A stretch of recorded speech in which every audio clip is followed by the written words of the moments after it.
Yo, this is Chris Blair. I've been just sitting here enjoying a beer. Actually, I was literally at this place just down the road waiting for my friend to show up. He's going to be way late. He's working late tonight, so actually I think we're probably not end up going to be getting back together at all. So I decided to move to a place where I've got really better Wi-Fi. I got cut off there. And I want to talk about Christmas and Q4. And I want to point out something that's really important here, guys, okay? There are millions, not millions, but billions of dollars spent by the consumers during Q4, globally, okay?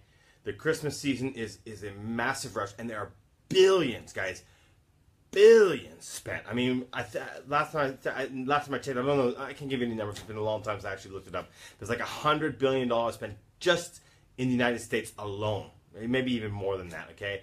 And if you don't even think about the global picture here, right? So, okay. And every year, I'm going to point out a couple of things to you guys that I really want you to understand this, okay? I've been in this game since 2012. When I first started, I didn't really know what I was doing. I probably should have had more mentorship, more training, more coaching than I had, right, as an e-com seller, right? But then 2013, 2014, 2015, 16, now 2017. So I've seen 12, which I was really a beginner, not really know what I'm doing, 13, 14, 15, 16. I've seen 5 Christmas seasons. This is my 6th one, okay?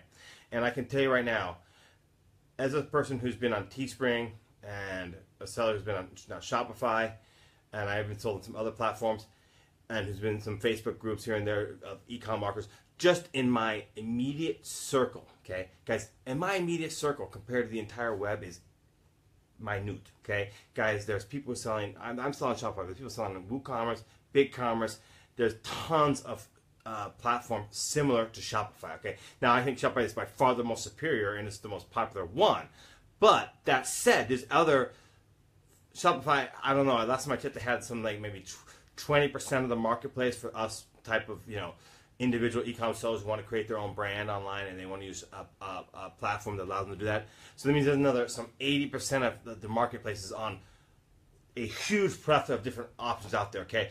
Plus, there's Amazon. Plus, there's platforms like Teespring and Gearbubble and all these other ones that are still going, right? So just in my immediate inner circle, right, I know people every single year, a few people who become millionaires during Q4, during October, November, and the first 2 weeks in December, okay? I know several people who make hundreds of thousands of dollars in profit during that time. And I've had some very good Q4s myself, okay? So the reason I'm pointing this out to you guys is I don't want you to think this is a pipe dream, okay? Now, you're going to have to work your ass off, and your odds, yes, of all the thousands and thousands of sellers, right, if you did take a mathematical odds, right, your odds are against you. But I want you to understand that it is absolutely 100% totally possible for you to make 100,000, 200,000, 300,000, 400,000, 500,000, 600,000, all up to $1 million plus in profit during Q4, because there's that much money being spent. On my store, guys, my beer store during that time, I'm having a beer, one of the best beers in Japan, Ebis. Last year, my store, going to be pretty transparent, 49.5% of my revenue for the entire year, in 2016, came from mid-October to early December, 2 months. The rest of the revenue came from the rest of the time. Now, we are coming close to this Christmas, right? And I want you to succeed, okay? I really want you to have the opportunity to succeed, right? The biggest mistake I made in 2012 was I didn't have proper help or guidance, right? To be honest with you. But anyway, not everyone's going to go for that, so I just want to give you some information out here to help you succeed, regardless of whether you go for proper guidance or not, okay? First of all, you need to have a plan, okay? If you don't have a plan, where how are you going to succeed, right? So one thing you got to think about is products, okay? Now, if you don't have winning or selling winning products right now, I highly suggest from today that you ramp up the products you're testing. Okay? Ramp it up. All right? Because whereas normally you may test 2 products a day or 1 product a day, you really want to have a winning product by second week of October.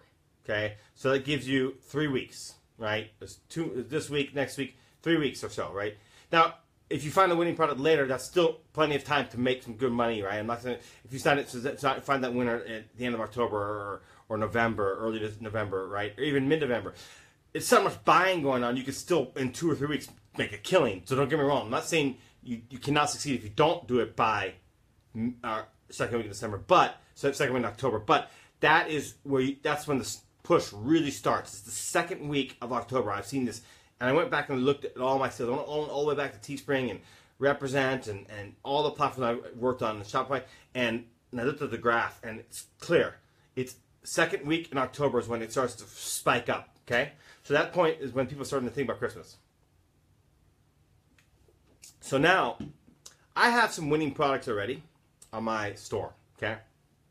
And I'm going to obviously push those products. But at the same time, there's nothing more valuable to make money than hitting your marketplace, because especially if you have a brand that's been around for a while, hitting your marketplace with something that's new right at the time they want to buy.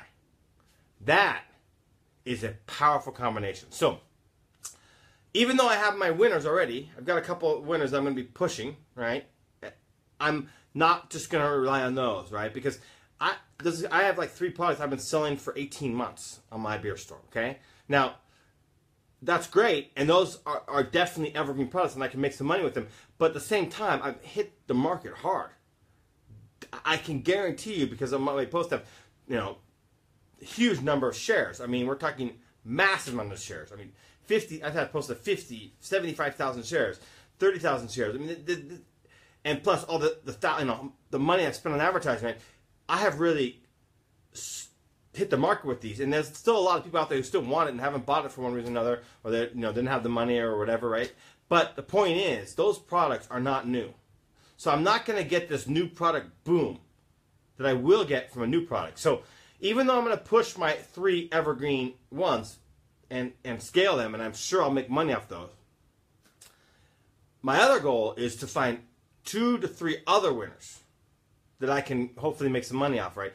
So if I can combine my 3 evergreens I have right now, right? And by the way, you're saying 3 evergreens, that's it? Because the way this game works is there's driver products and there's others on your store, okay? And I have tons of products that I sell every day that I don't advertise. Because what happens is, if I advertise those directly, they don't convert very well, okay? For example, and I'm going to give a live, true example. I'm going to be totally transparent. I have a t-shirt that says beer o'clock. Okay? Pretty cool shirt, right? Every time I try to advertise that thing directly, it bombs. I lose money on advertising that. Okay? But it's one of my most commonly added to cart products as an add-on. So someone goes to my page, my site, based on some sort of product they were driven there by. It's a driver product, something they're excited about. And at the same time, once they're in the shopping mode, well, guess what happens? They buy other stuff. So, in fact, majority of your products in your store will not be drivers. And they shouldn't be, and that's fine, right? But you also want to eliminate products in your store that are completely not converting, right? Which is the process we're doing right now. I'm going to be, over the next 2 weeks, I'm going to be eliminating products that have not converted at all, have not made any sales. I'm just going to get rid of them, because you don't want your people going through your site, surfing. When they added that one thing they wanted in your cart, and they start looking around your site to see for other stuff, you don't want them to see a bunch of junk that people don't want. So I said there's actually 2 types of products, drivers and others, but actually 3.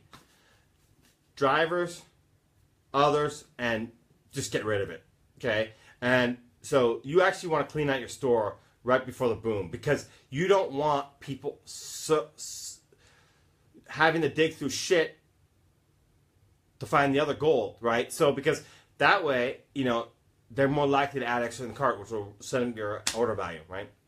especially if you set up funnels. But anyway, that's a funnel. It's not about funnels here. But anyway, all right. Now, so you've got potentially evergreen products. Hopefully you do. If you don't, doesn't matter. You can still make a killing if you do it right. I'm going to ramp up my testing over the next few weeks because I know I got 3 weeks before the major push starts. Now, even if I don't find any new winners up to that point, I'm just going to keep going and going and going, because if I find a big winner on December 1st, I've got about 10 days to absolutely make a killing, because people will I mean, it's bananas on the last 10 days, right, in early December, right? It's crazy. I mean, the numbers you can do in the early December is nuts. Okay, so we're aiming for second week of October, but even if we don't make that, right, we keep going until we find other products, because we still got plenty of time to do well. Okay, so I got my evergreen products, but I'm also going to go for something new and try to find some new winners, because there's nothing more powerful than hitting your marketplace with a new winner at the hottest buying time. It's the most powerful combination in the world. So don't rest on your evergreen products. If you are, you're leaving money on the table.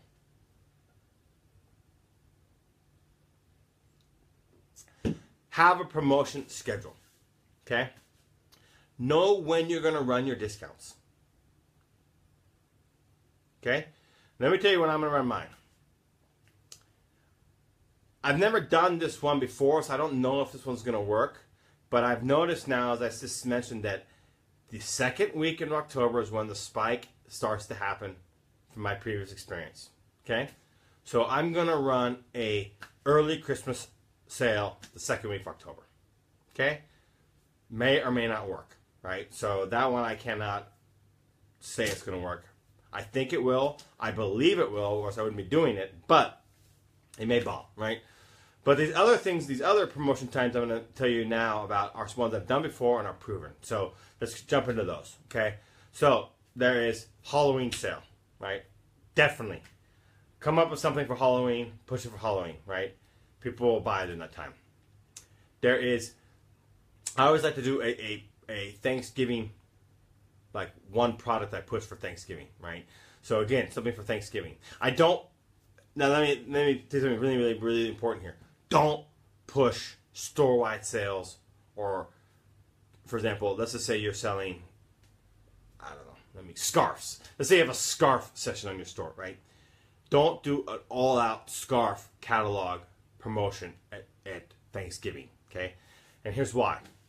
Black Friday and Cyber Monday is coming. Those are big promotions, okay? Those are massive, massive promotions, and you can make a lot of money. That people are looking for deals, so you want to save the massive store-wide promotions or catalog or category collections promotions for Cyber Monday and Black Friday. Now, what I'm going to do is I'm going to do some sort of one product that I'm going to really mark down to push as a Thanksgiving special, right?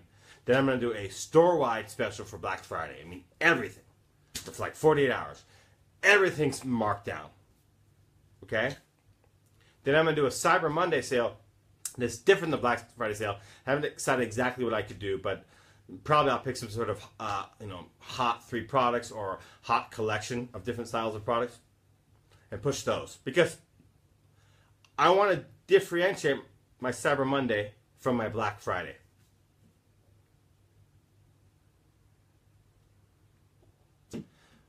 Next is countdown to when you cannot ship and make it anymore. Okay, they call it the drop dead countdown. Okay, guys, now one thing I want to point out, the drop dead countdown that you're going to have is different for each country and each product you're selling based on your suppliers. Right now, I'm working with 3 different suppliers, okay? I need to contact each one of those suppliers and find out exactly when is the last time they can ship, or if I sell it on this day, to make it to the United States, to make it to Canada, to make it to every other country in the world that I am marketing in, okay? And here's what you want to do, guys. You actually, what you want to do is actually make an ad, an individual ad for each country with a drop dead countdown. Means no, there's no countdown in your app, but like a clear date. So for example, let's just say you're marketing to Germany, okay?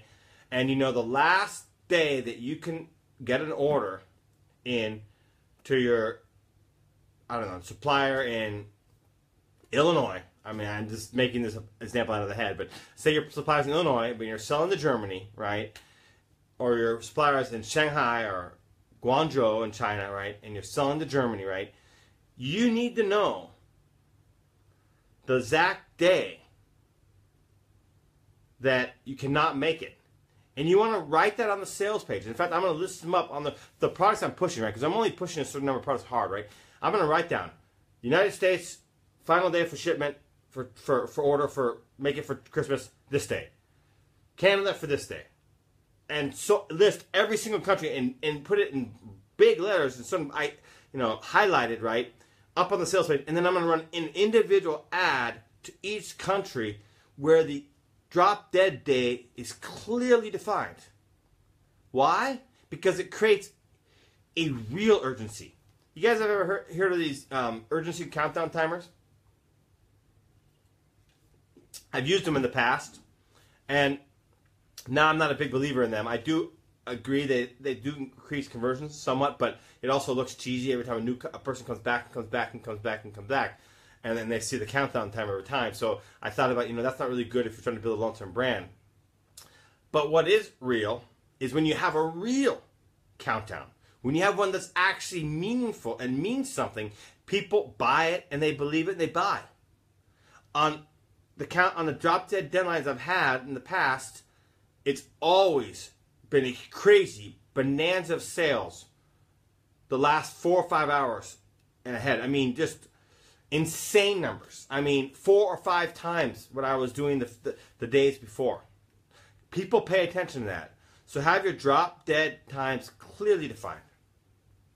And lastly, you want to mail a lot. You want to mail a lot. Okay?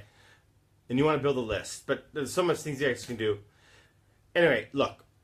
The bottom line is I think you should be getting guidance. And I am absolutely convinced I'm the best coach, trainer out there. I mean, guys, Custom Cat has 11,000 sellers on their fulfillment, using their fulfillment, right? 11,000 referred from tons of people, right? And they have told me specifically that my success rate of my students is much better than every single other source. I mean, that speaks for itself. I've been doing this for years, so if you're interested in my beta course, private message me. It's 99% done. I'm actually working with a JV partner right now because I just don't have time to put it all together and make it into a final launch. So I actually started to partner with someone on that, and we're doing that, and we're preparing that right now, and we're going to be launched in October. But you can still get it for the beta price now. Or if you're interested in my private coaching, message me. You know what? I got a few minutes. I'll take some questions. So you guys can go ahead and write down some questions here. And yeah, shoot, questions. We got some people on. Any questions?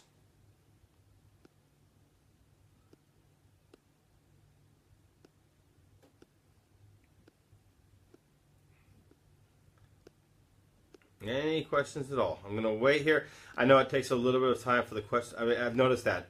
Every time a question actually comes in, there's a lag. So just going to wait a little bit. And if I don't... Oh, here we go. We got some questions coming in. Okay, so my product is very good. Even I want to buy one at day 1, 4 units sold, and just $10 spent. But next day, 0 sales, 0 the cart. If your link clicks for ingredient.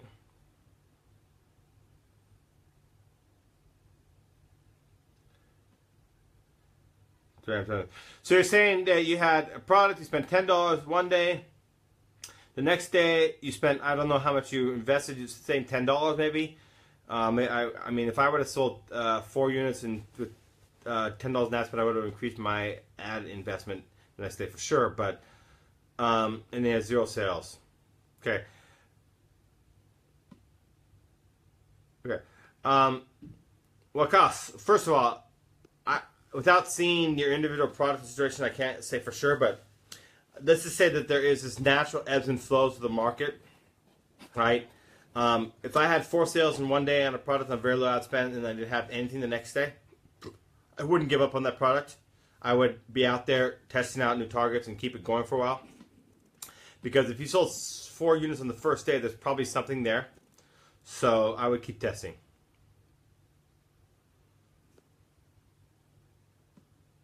Am I going to use old winners? Yes, I've got a few, what do you call it? A few evergreen products I'm going to push, of course.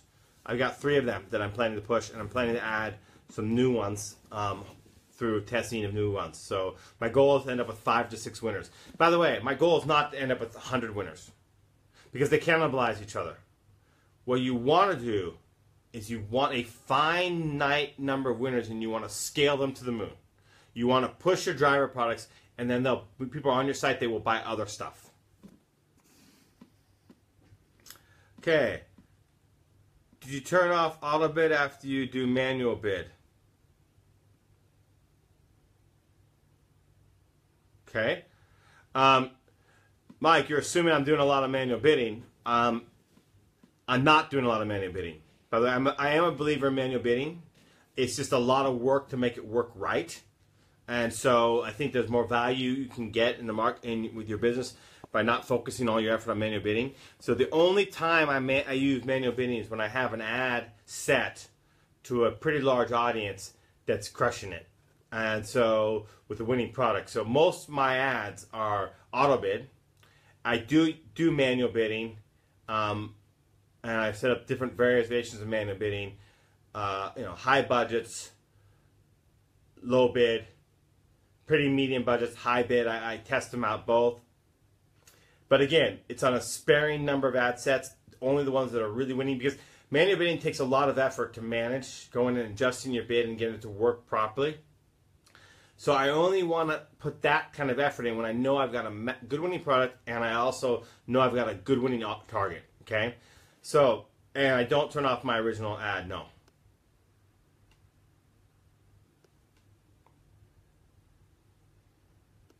Do I run promotions using ads and emails? I use both. Both.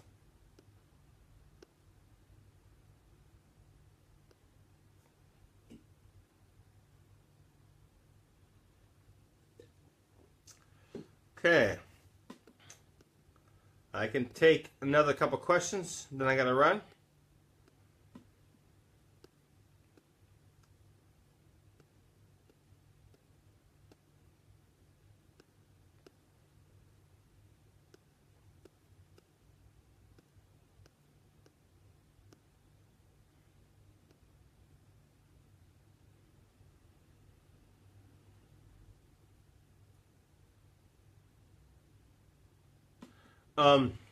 How do I find the best fonts? It doesn't matter. For my ads, yeah. I don't make my own ads. I have my designer do it for me, so I don't know actually. Sorry, what? He's asking about the fonts using my ad images, right? Especially if I do a special ad, advertising a discount, stuff like that. What fonts are best? I have no idea. In fact, I don't even know the fonts we're using. Luckily, I have a full-time designer. I can afford a full-time designer who does that for me. So, I just don't know. I'm sorry, man. Appeal service I recommend. I think Custom Cat is great. I use them. And from a couple others, but they're good. Okay?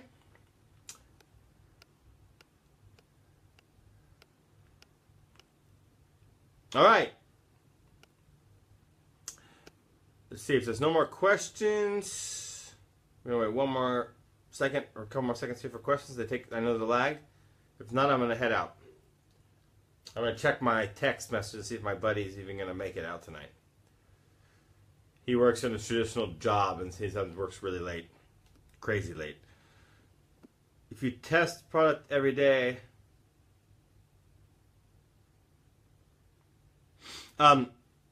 If you know for a fact that you have certain days that are low on sales, I may not test on those days, or I test on a low budget and then pick it up afterwards.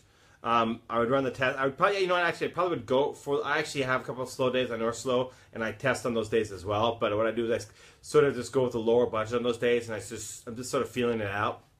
And then I'll really judge it based on, unless it's a total disaster on those days, I mean, like no reaction whatsoever on those days. Then I'll really judge the results based on hotter days. Did you find that previous winners that have gone stale can start converting in Q4? Yes. He's asking, can I start that previous winners that have gone stale, can they start converting in Q4? Yes and no. Sometimes it doesn't work at all.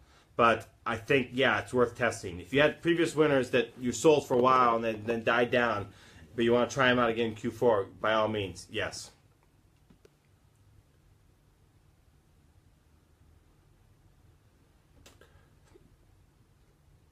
Someone's asking if your Photoshop skills are good. Is it necessary to hire a designer? And the answer is no. If you can do decent designs yourself with Photoshop, then and you want to save yourself the money, then go ahead and design yourself. But there's one warning here. Okay, I'm going to be very, very pointed about this. I've noticed people who design their own stuff, and I have had students and who've done it, and they're good designers. I mean, I've had particularly one student was a really great designer. He took my private coaching, and he eventually had massive success. But one thing he was doing in the beginning was he was emotionally attached to his designs. That if he would spend a couple hours on a design, and he'd think it's the greatest, and then the numbers don't say that. It's just not selling. No comments, no share. But he's like, oh, it's a great design, and he would spend a lot more money on ads than he should because he's emotionally attached to it. So if you do your designs, that's fine, but just let the data tell you whether to keep trying to sell this or not. Don't get emotionally attached.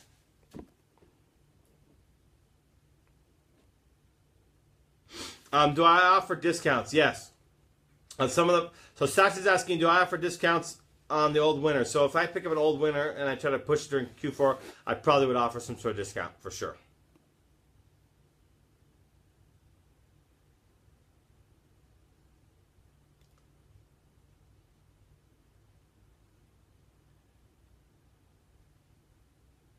What is the basic idea of email marketing?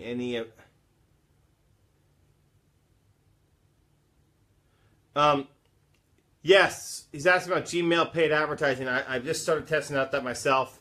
I can't really comment on that. Any other questions?